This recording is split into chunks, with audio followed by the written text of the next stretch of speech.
Okay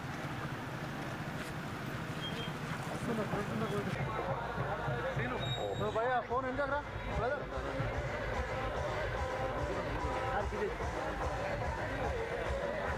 photo photo photo बल्ले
కాదని ఇది రాయి నాకు తలనేస్తుంది. అరే జై ముద్రాజ్.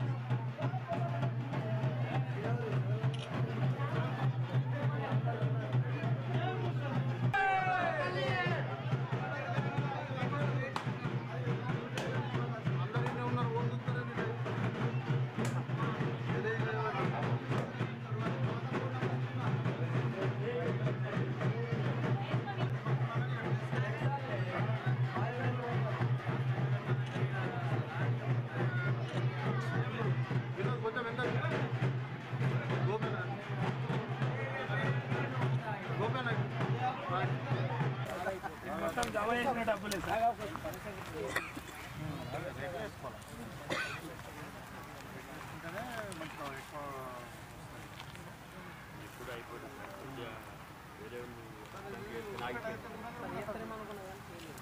పాత వాళ్ళ సహకారం దొరకలేదు సార్. ఉన్న విషయం మీకు చెప్తున్నాను. పాత వాళ్ళ సహకారం దొరకలేదు. మీరు వచ్చింది మాకు ధైర్యం.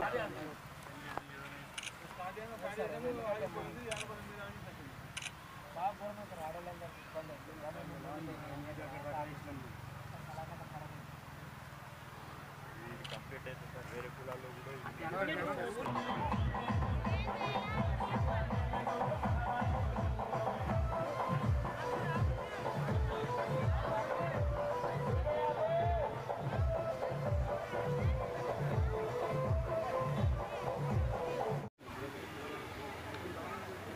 కొరటపల్లి గ్రామం డిచ్పల్లి మండలంలో ఈరోజు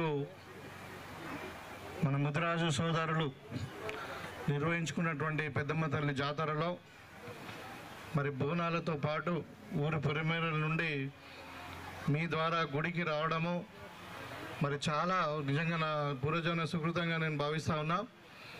ఎందుకంటే ఇంతకుముందు వచ్చినప్పుడు మా తమ్ముడు చెప్తా ఉన్నాడు, ఈ గుడి కట్టి 50 సంవత్సరాలు అయింది, మరి ఎప్పుడు కూడా జాతరలో ఏ ఎమ్మెల్యే పాల్గొనలేదు సార్, మీరు ఫస్ట్ టైం వస్తున్నారని చెప్పారు. నిజంగా అది ఆ పెద్దమ్మ తల్లి ఆశీర్వాదం అనుకోవాలా, లేకుంటే మీ ప్రేమ అభిమానమో కానీ నన్ను ఇవాళ ఆహ్వానించి మీ పండుగలో నన్ను భాగస్వామ్యం చేసినందుకు మీకు ప్రత్యేకమైన ధన్యవాదాలు, కృతజ్ఞతలు. ఈ కార్యక్రమానికి నాతో పాటు వచ్చినటువంటి మన మండల పార్టీ అధ్యక్షుడు పెద్దలు గంగాధర్ గారు, అదేవిధంగా మార్కెట్ కమిటీ చైర్మన్ ముప్ప గంగారెడ్డి గారు, మరి తమ్ముడు మన బ్లాక్ కాంగ్రెస్ అధ్యక్షుడు పులసాని శ్రీనివాస్ గారు, అదేవిధంగా ముదిరాజు మిడ్డుబిడ్డ మాజీ ఎంపీపీ ఇమ్మడి గోపి గారు, వినోద్ గారికి, అదేవిధంగా సింగిల్ విండో చైర్మన్స్ అయినటువంటి మరి రామచంద్ర గౌడ్ గారికి, శ్రీనివాస్ రెడ్డి గారికి, మరి శ్రీనివాస్ గౌడ్కు, శ్రీనివాస్కు, తర్వాత మన జక్రన్పల్లి మండలపల్లి చిన్నారెడ్డికి, నరేందర్ రెడ్డి గారికి, జవహర్ గారికి, మరి మీ గ్రామ పెద్దలైనటువంటి సీను, వీళ్ళందరూ కూడా మళ్ళీ రాకేష్ అందరు కూడా ముదిరాజు అన్నదమ్ములందరికీ కూడా అంటే టైం బాగా అయింది, 3 అయింది కాబట్టి పాపం వాళ్ళ ఆకల్లో ఉన్నారు. గంగారెడ్డి గారికి అందరు కూడా పేరు పేరున నమస్కారాలు తెలియజేస్తూ, ముఖ్యంగా ఈరోజు ఇక్కడ చూస్తూ ఉంటే ఎట్లా ఉందంటే ఒక పండగ వాతావరణం ఉంది. సో మీ అందరితో కలిసి బోనాలతో వచ్చి మరి దేవుని దర్శనం చేసుకొని ఆశీర్వాదం తీసుకొని, మరి నేను కోరుకున్నది ఒకటే ఏంటంటే ఈ గ్రామంలో ఉన్న ముదిరాజు బిడ్డలందరినీ కూడా చల్లగా చూడమని ఆ దేవుని కోరుకున్నాను. దాంతోపాటు మన నియోజకవర్గం కానీ మన తెలంగాణలో మొత్తం కూడా ప్రజలందరూ కూడా బాగుండాలి. మరి మన నాయకుడు ఏదైతే కలలు కంటా ఉన్నాడో రేవంత్ రెడ్డి గారు, రైజింగ్ తెలంగాణ రైజింగ్ అంటే మన తెలంగాణ నంబర్ 1గా కావాలా భారతదేశంలో. మన తెలంగాణ రాష్ట్రము ఏర్పడి 11 సంవత్సరాలే అయింది, అంటే 29 రాష్ట్రాలు మనదే చిన్న వయసు ఉన్నటువంటి రాష్ట్రం కాబట్టి ఇలా మనమే ముందుకు దూసుకుపోతా ఉన్నాం అభివృద్ధిలో.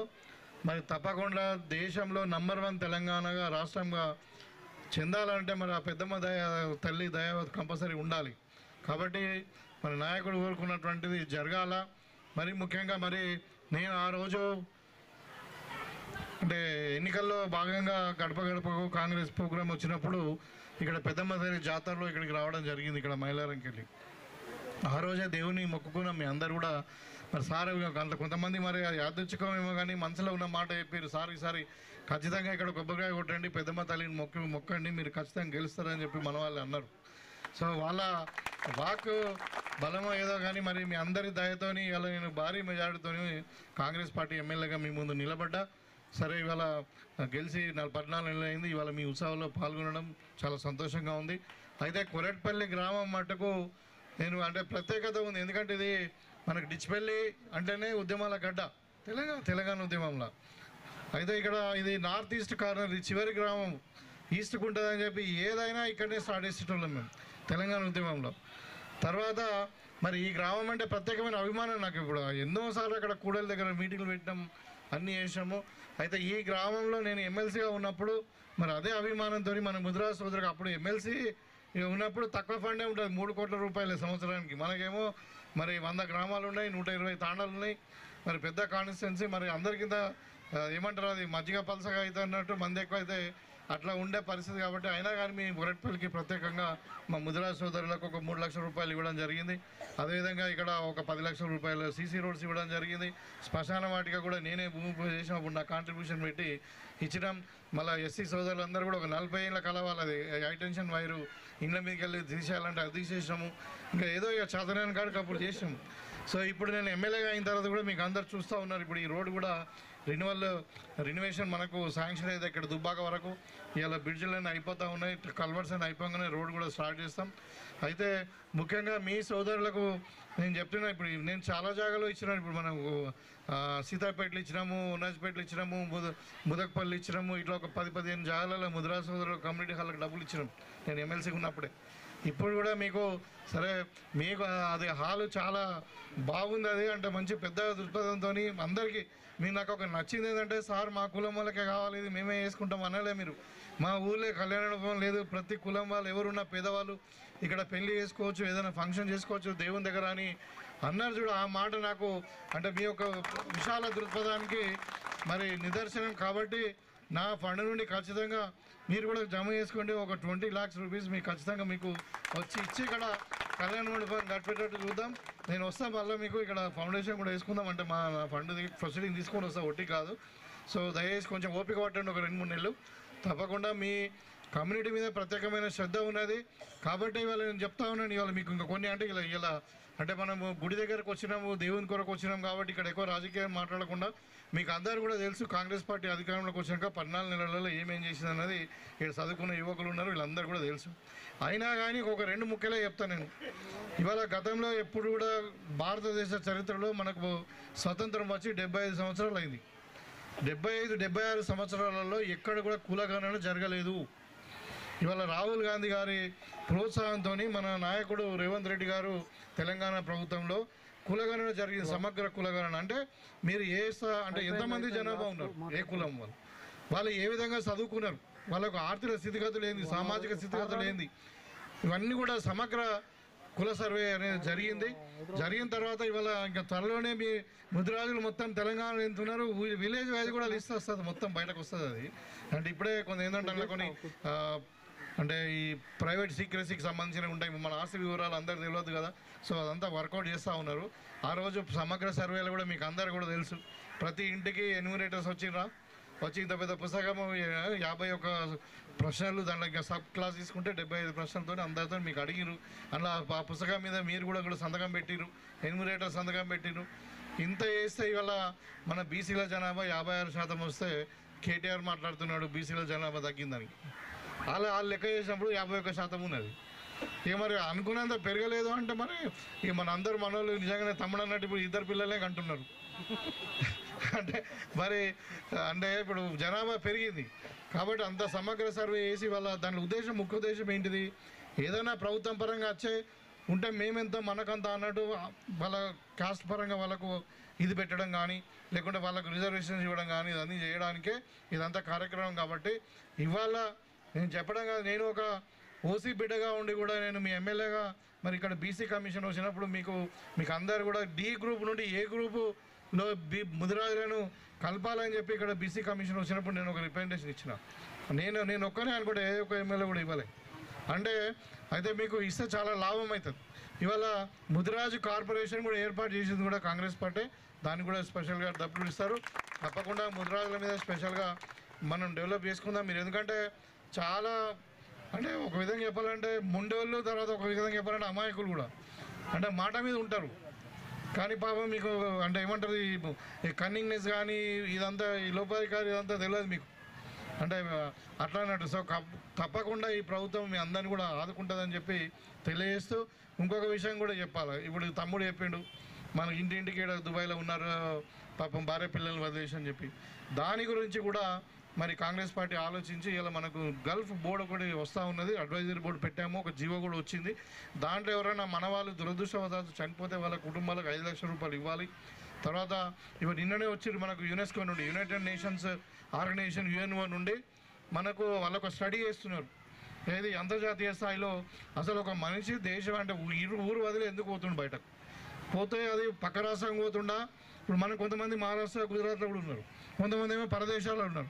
వాళ్ళు ఎందుకు పోతున్నారు, మళ్ళీ దానిలో అక్కడ వాళ్ళ పరిస్థితి ఏంది, పోనీ మళ్ళీ ఇక్కడ ఇలా కుటుంబాల పరిస్థితి ఏంది, మరి వాళ్ళు ఏం చేస్తున్నారు, అన్నీ కూడా వాళ్ళు ఏ విధంగా అయితే ఆదుకోవాలని దానికి యునెస్కో వాళ్ళు ఒక కమిటీ వేసి మన భారతదేశంలో 2 రాష్ట్రాలను సెలెక్ట్ చేశారు, ఒకటి ఒరిస్సా ఒకటి తెలంగాణ. ఈ 2 రాష్ట్రాల్లో కూడా మన నిజామాబాద్ సెలెక్ట్ అయింది. ఆ నిజామాబాద్ రూరల్ సెలెక్ట్ చేసాం. కాబట్టి నిన్ననే వచ్చిన వాళ్ళు మన దర్పల్లిలో 2 గ్రామాలు గోనాజ్పేట ఇటు దుబ్బాక తర్వాత సిరికొండల నావనంది మైలారం ఈ 2 గ్రామాలు 4 గ్రామాలు నిన్న వచ్చి వాళ్ళు స్టడీ చేసిపోయినారు. నేను కూడా పోయిన వాళ్ళని కలుద్దామని చెప్పి. సో అంటే గల్ఫ్ కార్మికుల మీద కూడా నిజంగా కాంగ్రెస్ పార్టీ శ్రద్ధ చూపిస్తూ ఉన్నది. మీకంటూ ఒక జీవో తెచ్చినాం. ఇవాళ ఆ జీవోలో ఏముందంటే చనిపోయిన వాళ్ళకి 5 లక్షల రూపాయలు ఎక్స్ట్రేషన్ ఇవ్వడమే కాకుండా ఇక్కడ ఉన్న కుటుంబాలు ఆదుకోవడానికి ఇంట్రెస్ట్ ఫ్రీ లోన్స్ ఇవ్వాలి, వాళ్ళని రీహాబిలిటేషన్ చేయడానికి. వాళ్ళు పిల్లలు కానీ భార్య కానీ ఉంటే వాళ్ళకు లోన్స్ ఇచ్చి వాళ్ళకు సెల్ఫ్ ఎంప్లాయ్మెంట్ కిందనో వాళ్ళు ఎంపవర్మెంట్ కింద వాళ్ళు కూడా బతకాలని చెప్పి వాళ్ళకు ఇంట్రెస్ట్ లేకుండా లోన్స్ ఇవ్వాలన్నది ఒకటి ఉంది. తర్వాత వాళ్ళ పిల్లలను ఫ్రీగా ఎడ్యుకేషన్ ఇవ్వాలన్నది కూడా గురుకులాలలో కానీ ఇక్కడ ఫ్రీగా ఎడ్యుకేషన్ ఇవ్వాలని ఆ జీవోలో ఉంది. తర్వాత ఇంకొకటి ఇప్పుడు ఈ అడ్వైజరీ కమిటీ వచ్చిన తర్వాత బోర్డు వస్తుంది. ఆ బోర్డు తర్వాత ఏముందంటే ఒక రిజిస్ట్రీ ఉంటుంది, గల్ఫ్ రిజిస్ట్రీ, మైగ్రేషన్ రిజిస్ట్రీ ఉంటుంది, NRI రిజిస్ట్రీ ఉంటుంది. దాంట్లో ఏంటంటే మన వాళ్ళు నిజంగానే అంటే అక్కడ ఎంతమంది ఉన్నారు, ఎక్కడ పని చేస్తున్నారు, మరి వాళ్ళు ఎక్కడైనా జైల్లోకి ఆడేమైనా పడితే మనం లీగల్గా ఎట్లా హెల్ప్ చేయాలి వాళ్ళకు, ఇవన్నీ కూడా చేయడానికి ఇక్కడ అవసరం ఉంటే ఇక్కడ పోకన్నా ముందే మనము రికగ్నైజ్ ఆర్గనైజేషన్ ఇప్పుడు టామ్కమ్ అని ఉంటుంది ఒకటి గవర్నమెంట్ ఆర్గనైజేషన్, దాని ద్వారా అవసరం ఉంటే వీళ్ళకి ట్రైనింగ్ ఇచ్చి వాళ్ళకు ఒక రికగ్నైజ్డ్ ఏజెన్సీ ద్వారానే వాళ్ళకి అక్కడ జాబ్స్ ఇప్పిస్తే ఈ కళ్ళబొల్లిగా పోయి ఇట్లా మళ్ళీ దొంగ ఏజెంట్లను పట్టుకొని మన పైసలు నష్టపోయి అక్కడ జైల్లో పడే పరిస్థితులు ఉండకూడదు అని చెప్పి ఇవన్నీ కూడా ప్రభుత్వం ఆలోచిస్తూ ఉంది. కొద్దిగా టైం పట్టినా తప్పకుండా అది ఇంప్లిమెంట్ అయితే జియో కూడా వచ్చింది. కాబట్టి మీరు గల్ఫ్ బాధితులు మన సోదరుల గురించి కూడా మరి కాంగ్రెస్ పార్టీ సీరియస్గా పట్టించుకునే కాదు, జియో తెచ్చినాం. ఆల్రెడీ మన జిల్లాలో దగ్గర ఒక 60 మందికి 5 లక్షల రూపాయలు ఎక్స్గ్రేషన్ కూడా ఇచ్చినాం. వాళ్ళ డెడ్ బాడీల కానుండి ఫ్రీగా తెస్తున్నాం, మన గల్ఫ్లకి వెళ్ళి తెచ్చి ఇక్కడ ఎయిర్పోర్ట్కి వెళ్ళి కూడా ఫ్రీ ట్రాన్స్పోర్ట్ ఇచ్చి చేస్తూ ఉన్నాం. సరే అదొక ప్రయత్నం, మనము వాళ్ళ ఆరోగ్యంగా ఉండాలని అనుకుంటాం కానీ మన అదృష్టవశాత్తు ఏదో జరిగితే మనము వాళ్ళ కుటుంబాలను ఆదుకోవాల్సిన పరిస్థితి కాబట్టి అంటే ఇలాంటి ఆలోచన కాంగ్రెస్ పార్టీ చేస్తూ ఉంది. ఇలా తమ్ముడు అన్నాడు 42% అన్నాడు, 100% 42% ఇచ్చి తీరుతాము రిజర్వేషను. దాని కొరకు ఇవాళ ఆ సర్వే చేసిన నాడు మనము 96.9% మంది సర్వేలో పాల్గొన్నారు. ఆ 3.1% పాల్గొనలేదు. దాంట్లో ఎవరున్నారంటే చెప్పాలని ఇట్లా కేసీఆర్, KTR, హరీష్ రావు లాంటి వాళ్ళు దొంగ ఆస్తులు ఉన్నోళ్ళు. వాళ్ళు మీకు ఎందుకు చెప్పాలి మా ఆస్తి గురించి, మా కుటుంబం గురించి అని చెప్పి వాళ్ళు కొంతమంది పాల్గొనలే. అదే కొంతమంది ఇప్పుడు జూబ్లీస్లో ఉన్న ధనవంతులు కూడా మేము మీకు ఎందుకు చెప్పాలి మా డీటెయిల్స్ అని పాల్గొనలేదు. ఇంకా కొంతమంది ఏంటంటే పల్లెటూళ్ళలో కానీ ఓల్డ్ సిటీలో కానీ ఇక్కడ అక్కడక్కడ వాళ్ళు దుబాయ్లో ఉన్నారు తాళం వేసుకొని. మనం ఎన్నిసార్లు పోయినా వాళ్ళు ఎవరు లేరు, ట్రేస్ అవుట్ కాలే వాళ్ళు. ఇప్పుడు మన దగ్గర కొంతమంది బరోడాలు ఉంటున్నారు, కొంతమంది హైదరాబాద్లో ఉంటారు, ఇక్కడ తాళం ఉంటుంది. సో అట్లా మిస్ అయిన వాళ్ళే 3.1% ఉన్నారు. కానీ సమగ్ర కుటుంబ సర్వే కానీ సమగ్ర కుల సర్వే అనేది 100% ఖచ్చితంగా జరిగింది. కాబట్టి అదంతా కూడా డేటా ఎంట్రీ ఉంది. ఇప్పుడు క్లియర్గా కొరట్పల్లిలో ముదరాజులు ఎంత ఉన్నారు, కొరట్పల్లిలో మున్నూరు కాపులు ఎంత ఉన్నారు, కొరట్పల్లిలో ముస్లిమ్స్ ఎంత ఉన్నారు, కొరట్పల్లిలో ఎస్సీలు ఎంత ఉన్నారు అన్నది క్లియర్గా ఇవాళ మనకు లెక్క తేలింది. అది డేటా ఇంకా వస్తుంది అంటే గవర్నమెంట్ దగ్గర ఎంట్రీ అవుతూ ఉంది, దానికి క్రోడీకరిస్తూ ఉన్నారు. కాబట్టి తప్పకుండా 42% ప్రభుత్వ పరంగా ఇద్దామనే ప్రయత్నం జరుగుతూ ఉంది. దానివల్ల బిల్లు కూడా పెడదామని అంటున్నారు. బిల్లు పెట్టి అది అంటే ఇప్పుడు ఎందుకంటే రాజ్యాంగంలో బీసీలకు రిజర్వేషన్ లేదు, రాష్ట్ర ప్రభుత్వాలకు అధికారాలు ఇచ్చారు మీరు పెట్టుకోవచ్చని. కానీ దానికి సుప్రీంకోర్టు 51% కంటే మించొద్దని ఒక గైడ్ లైన్ ఉంది. కాబట్టి ఇక్కడ మనము 42% రిజర్వేషన్ ఇస్తామని చెప్పి ఇక్కడ అసెంబ్లీలో బిల్లు పెట్టి ఆ బిల్లు కాపీని కేంద్ర ప్రభుత్వం ఇంప్లిమెంట్ చేయమని చెప్పి మనం పంపిస్తాం. వాళ్ళు ఇంప్లిమెంట్ చేయకపోని మనం మాత్రం 42% ఇక్కడ ఇద్దాం. ఒకవేళ ఏదైనా కోర్టు ద్వారా కానీ ఇంకేదైనా ప్రాబ్లం అయితే కూడా పార్టీ పరంగా 42% ఇస్తామని చెప్పి ఆల్రెడీ ముఖ్యమంత్రి గారు ప్రకటించారు. కాబట్టి మీరు అందరు కూడా స్పెషల్గా యువకులు అందరూ కూడా ముందుకు రండి. తప్పకుండా మీకు అందరు కూడా మీ జనాభా ప్రాతిపదికన మీకు అన్ని విధాలుగా రాజకీయంగా కూడా మీకు ప్రోత్సాహం ఇస్తామని చెప్పి అంటా ఉన్నారు. తప్పకుండా మీరు ముందుకు రండి, మేము ప్రోత్సాహం ఇస్తాం. సరే, ఇక మిగతాది ఇప్పుడు దత్తత గ్రామం అన్నారు. తప్పకుండా దత్తత గ్రామం కాబట్టి ఇక్కడ మీ ఏ సమస్య ఉన్నా కానీ ఇక్కడ ఏ సమస్య ఉన్నా ముఖ్యంగా ఇండ్లు లేని వాళ్ళు అన్నారు. ఇప్పుడు మనకు లిస్టు రానివ్వండి, విడతల వారీగా రాబోయే 4 ఏళ్లలో అందరికీ కూడా ఇండ్లు కట్టిస్తాం. తప్పకుండా అది ఇంకా అవసరం ఉంటే కొరటిపల్లికి వేరే గ్రామం కంటే ఒక 15-20 ఇండ్లు ప్రతి సంవత్సరం ఎక్కువనే ఇస్తాం. కాబట్టి ఎవరైనా జాగలేని వాళ్ళు కూడా పరేషాన్గా అవసరం లేదు. మొట్టమొదటి ఇప్పుడు ప్రభుత్వ స్కీమ్ ఏముందంటే మొదలేమో జాగా ఉండి ఇండ్లు కట్టుకునే వాళ్ళకి ఇప్పుడు ఇస్తున్నాం. తర్వాత జాగా ఒక దగ్గర అవసరం ఉంటే 2 ఎకరాలు 3 ఎకరాలు కొని వాళ్ళకు 120 గజాల చొప్పున జాగా ఇచ్చి వాళ్ళకు పట్టాలు ఇచ్చిన తర్వాత మళ్ళీ రెండోసారి వాళ్ళకు ఇండ్లు ఇస్తూ ఉన్నాం. అది ప్రభుత్వం ఒక పాలసీ. కాబట్టి కాంగ్రెస్ పార్టీ మీకు అందరు కూడా తెలుసు, ఇంతకుముందు ఇందిరమ్మ ఇల్లు ఇచ్చింది. ఇక 10 ఏళ్ళ నుండి ఏమి ఇండ్లు రాలే కాబట్టి ఇప్పుడు డిమాండ్ బాగుంది. ఇండ్లు ఎందుకు సింపుల్ రేషన్ కార్డులు ఇవ్వాలి, ఇవాళ 40 లక్షల రేషన్ కార్డులు అడుగుతున్నారు. మరి అంటే అలాంటి పరిస్థితుల్లో ఈ రేషన్ కార్డులు కానీ ఇండ్ల విషయంలో కానీ నిరంతర ప్రక్రియ ఇది 100% అందరికీ వస్తే దాంట్లో ఏం వరి కావాలని అవసరం లేదు. కాకపోతే ఒక ప్రాబ్లం, ఒక పెన్షన్లు మాత్రం ఇంకా కొంచెం టైం పడుతుంది. మీకు అందరు కూడా తెలుసు ఈ స్కీములు లేట్ కావడానికి కారణం ఎవరు? కేసీఆర్. ఇవాళ కేంద్ర మంత్రిని మన నిర్మలా సీతారామన్ గారు చెప్పారు ఇవాళ తెలంగాణ అప్పుల పాలు అయిపోయిందని చెప్పింది. ధనిక రాష్ట్రం పోయి అప్పుల పాలు చేసిండు కేసీఆర్. ఇక వాళ్ళ ఆస్తులేమో కుప్పలు పెరిగినాయి. బిడ్డది, అల్లుడిది, కొడుకుది, అయ్యేది ఫామ్ హౌజులు, లక్షల కోట్ల ఆస్తులు కానీ మరి తెలంగాణ మొత్తం అప్పుల కుప్పలు చేసి పారేసిండు. ఇవాళ మనం పైసా కూడబెట్టుకొని మన ప్రజలకు ఇచ్చిన మాట మీద ఉండాలని చెప్పి మనము మరి అందరికీ కూడా ప్రజలకు చెప్పింది చేయాలనే ఆలోచనలో ప్రభుత్వం ఉన్నది. కొద్దిగా ఆలస్యమైనప్పటికీ తప్పకుండా కాంగ్రెస్ పార్టీ అంటే మీకు తెలుసు కదా, తెలంగాణ ఇచ్చిన పార్టీ, మరి స్వాతంత్రం తెచ్చిన పార్టీ. ఇక జైలుకు పోయినరు జవహర్లాల్ నెహ్రూ లాంటి వాళ్ళు, ఇందిరాగాంధీ గారు, రాజీవ్ గాంధీ గారు అయితే మరి ప్రాణం కూడా అర్పించింది దేశం కొరకు. కాబట్టి మాట తప్పే పార్టీ కాదు. దాంట్లో ఇంకా మీకు నేను ఉన్నా కాబట్టి నాకు వేరే ఆలోచన ఏమీ లేదు. ఉన్న ప్రాక్టీస్ వదిలేసినా ఇప్పుడు నాకు ఒకటి మీ అందరినీ కలవడము, మీ అంటే కష్ట సుఖాల్లో పాల్పంచుకుంటా. మీ సుఖం ఉన్నా నేను వస్తా, మీ కష్టం ఉన్నా నేను వస్తా. మీ ఒక కుటుంబ సభ్యుడిగా మీ ఒక మరి ఉంటా అని చెప్పి, మీ బిడ్డగా, మీ తమ్ముడుగా నేను ఉంటా అని చెప్పి తెలియజేసుకుంటూ మరి కొరటిపల్లి గ్రామాన్ని తప్పకుండా అన్ని విధాలుగా అభివృద్ధి చేసుకుందాం.